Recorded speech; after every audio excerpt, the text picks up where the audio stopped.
Hey y'all, and welcome to Peyton's Place. Here on Peyton's Place, I'm going to tell you about things involving college life, life as a young adult, how to be a successful student activist, and current social movements going on right now.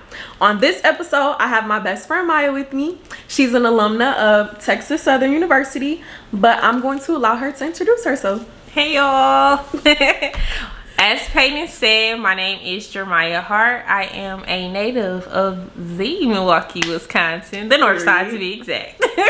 I am a recent graduate of Texas Southern University, where I received 2 bachelors of science, one in biology and one in chemistry. 2 degrees. Period. My overall goal, of course, if you may not know, my overall goal is to become a physician. I'm looking to specialize in anesthesia. So yes, nice to meet you guys.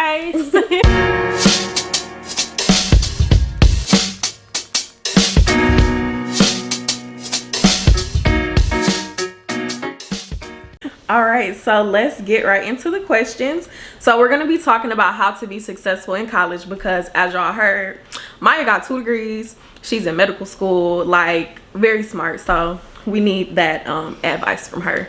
So the first question, can you give us tips for like time management and balancing like school but also a social life as well?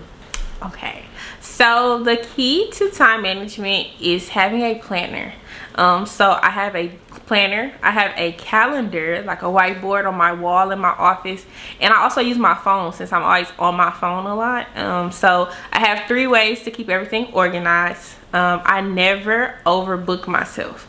So I try to give myself between 30 to 45 minutes between each thing that I'm doing, whether it's meetings, class schedules, or work in per se. So I try to give myself between 30 to 45 minutes in between, so I'm not overworking myself. Schedule a nap. Always schedule a nap, even if it's 7 minutes a day. Like, schedule a nap. You could sleep for 7 minutes? Yes, I can. So schedule that. But overall, just having a planner, using your phone's calendar, and then get a big calendar on your wall, because I'm a visual person. So like, I can't just go and say, hey, I know I have class Monday, Wednesday, Friday. Like, I have to actually see everything out on the open. So it's like, you have class from 8 to 10, and then 12 to 3 you have clinicals, like whatever. Like, I need to see that. Okay, so visually make sure you can see what you're doing, have multiple planners, and schedule a nap.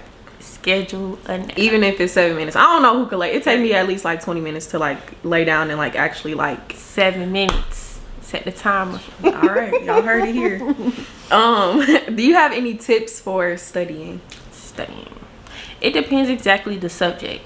So like, for instance, with me with math, I have to go back after every lesson and rewrite my notes and go over practice problems and consistently do it so it becomes a habit.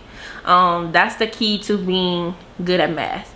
As far as like science or any other studying tips for any other subjects, I think, like I said, just a matter of going back after the lesson. Even if it's for 30 minutes after you get done with class, go rewrite your notes, look over your notes, go do further research, go to YouTube, look at Khan Academy, look at YouTube videos of other people doing the subject that you're doing, and read. Like, I read my textbooks before I go to class, so when I'm being lectured, I can focus on the lecture instead of focusing on taking the notes during the class. So then when I come home, it's like, okay, we went over chapter 1 through class today, so let me go back, even though I've already read, because you can't keep up in the lecture if you don't know what's going on. So you want to read before you get there, even if it's a couple days before. Read before you get there. Highlight, take notes, and stuff like that as well. Like, it's really, really important. Y'all hear that? She reads the books. Yes, okay, I do. You have to read your textbooks. This comes from somebody who didn't read, but read your textbooks. Have to read. Next, do you have like tips for picking classes? Or like scheduling, like how, well, sometimes I feel like you don't want to have like a whole bunch of hard classes in one semester. So like tips for like balancing your schedule. See, that's different for me. Most people are like that. They'll say, I don't want to take so many classes this semester. I'm one of those people. I take classes that go together. So if you're going to, for instance, if you're going to take, per se, say you taking biochem. You want to take biochem and physics at the same time. Because they're pretty much going to go hand in hand with each other. So you want to take classes, that go hand in hand with each other. So it's easier for you because it's kind of like cross learning almost. Also, I look at times. So with me, I'm a morning person. So I like to be up. I like classes at 8 a.m. I like to be done with school by noon. So if that means... We definitely opposite when it comes to that, because my classes cannot start until 11. No. I like classes from 8 o'clock. I'm ready to be done by noon so I can go study, go sleep, go work, like whatever. I like to get everything done out the way. And I feel like your brain works better in the morning. Like when you're up and you program your mind to say, okay, I'm gonna get up at 7, I'm gonna get ready, I'm gonna be at class at 8. Like it's just so refreshing. You know, I just feel like the early bird get the worm. So I like morning classes. So I look at those type of things when I'm picking classes a semester as well. Like what time is this class gonna be? Is there a way around it? And then also I literally go to ratemyprofessors.com because I need to see what the professors are about. Especially if I haven't had you before. So I look up my professors and see that, and then I make my decision based off that too. Yeah, and I feel like also if you know people who had that professor, like talk to them too, because they gon' you don't think so? No. Really? Because here, like for instance, like when I was in college, they used to tell us like, and I love her to death. She's like one of my favorite professors. They used to say she was super hard, like nobody gonna pass her class, and I won't say her name, but you know, they used to say like nobody's gonna pass her class. Like I got an A in her class the very first time. Like all you have to don't listen. Everything is easy for her. No, it's not. So you know, you can ask your friends. No, because everybody work ethic is different. That's true. So you might be asking your friend might be lazy or a procrastinator, and you might be the opposite. So see about it for yourself. I've had success asking people and using Rate My Professor too though. Like that's a good tool, but that's just like asking people too. I don't really care what people say. Okay.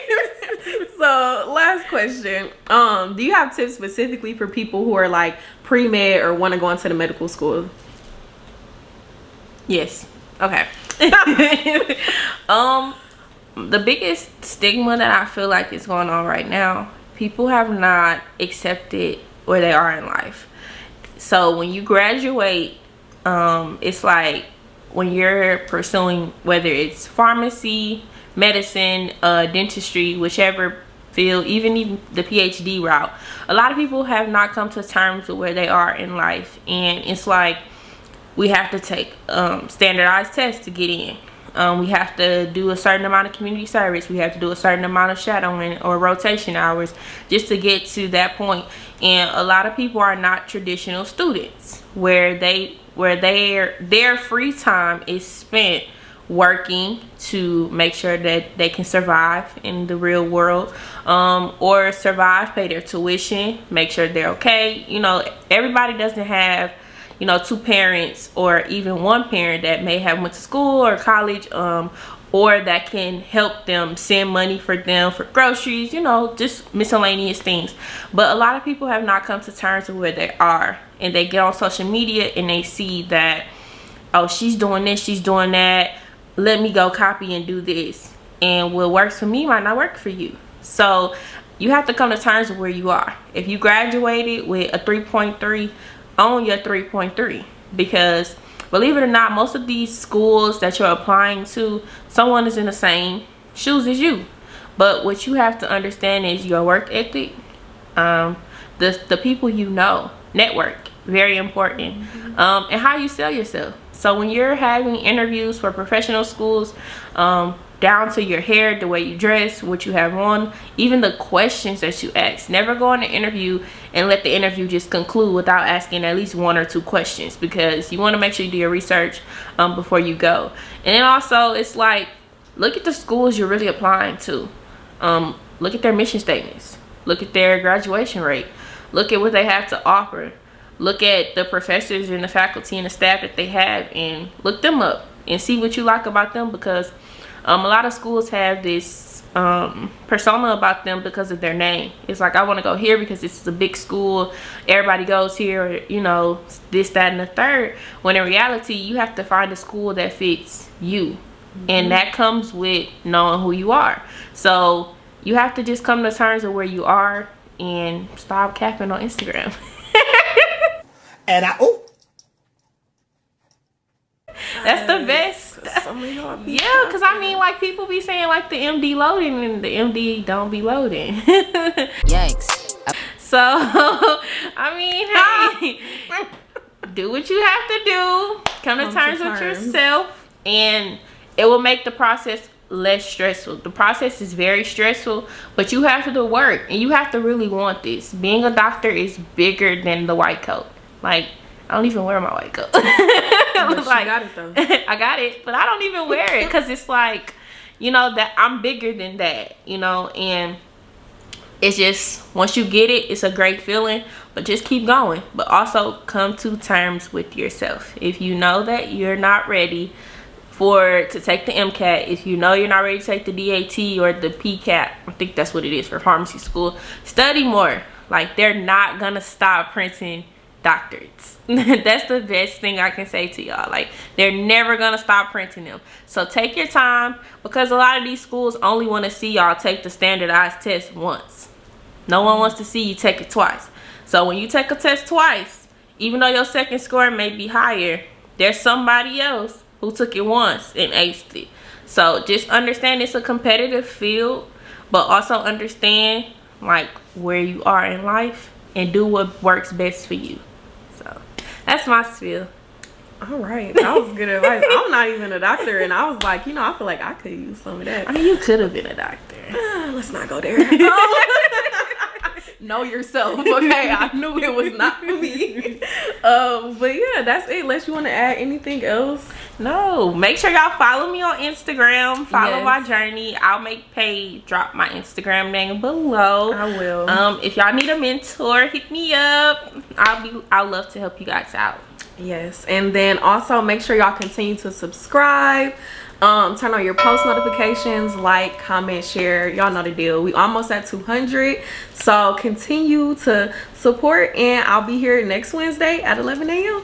Thanks for tuning in.